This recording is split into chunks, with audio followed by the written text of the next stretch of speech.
ঢাকা বিশ্ববিদ্যালয়ের শিক্ষার্থীদের ফ্রি ইন্টারনেটের আওতায় আনতে পারবো যদি আমাদেরকে তারা নির্বাচিত করেন। বিষয়টি এরকম যে আসলে যে স্টারলিংকের আইডিয়া হয়তো সবাই জানেন, স্টারলিংকের যদি এখানে স্থাপন করা হয় তাহলে আমরা হিসাব করেছি মাথা প্রতি মাত্র 40 টাকা খরচ আসে।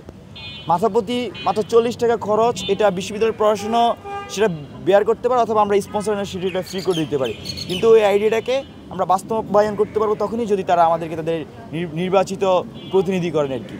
আর আরেকটি বিষয় হচ্ছে, আমরা ইতিমধ্যেই বলছি যে ঢাকা বিশ্ববিদ্যালয় আপনারা দেখবেন যে moral policing, social bullying, online blaming এগুলো কিন্তু চলছে। সোশ্যাল মিডিয়া বুলিং, যেটা সাইবার বুলিং। তো আমরা আগস্ট পরবর্তী সময়ে খুব অনেক কথা বলছি যে নারীদেরকে নিয়ে বিশেষ করে যে সাইবার বুলিং হয় সেটার বিরুদ্ধে।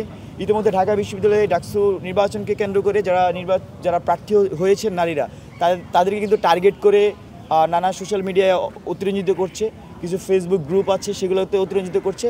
আমরা এগুলো বিরোধিতা করছি, সেগুলো নিন্দা জানাচ্ছি এবং আমরা আহ্বান জানাচ্ছি আপনারা কেউ যদি এইসব সাইবার বুলিংয়ের শিকার হন, আমাদের যে আইনি সেল সেখানে যোগাযোগ করবেন। আমাদের আইনি সেলের দায়িত্বে আছেন আমাদের বৈষম্য বিরোধী শিক্ষার্থী সংসদের যিনি আইন ও মানবাধিকার বিষয়ক সম্পাদক পদে পদপ্রার্থী, তিনি আনিকা তাহসিনা। আপনারা তার সাথে যোগাযোগ করতে পারবেন, সেটি আমরা ইতিমধ্যে ঘোষণা দিয়েছি। আর আপনাদের অন্য কোনো প্রশ্ন? আমরা দেখছি যে গণতান্ত্রিক ছাত্র সংসদ থেকে অনেকেই হচ্ছে যে স্বতন্ত্র নির্বাচন করছেন, কেউ কেউ বলছেন যে তারা পদত্যাগ করে তারপরেই তারা সেখানে গিয়েছেন। আপনাদের এই বিষয়ে আসলে মন্তব্য কী?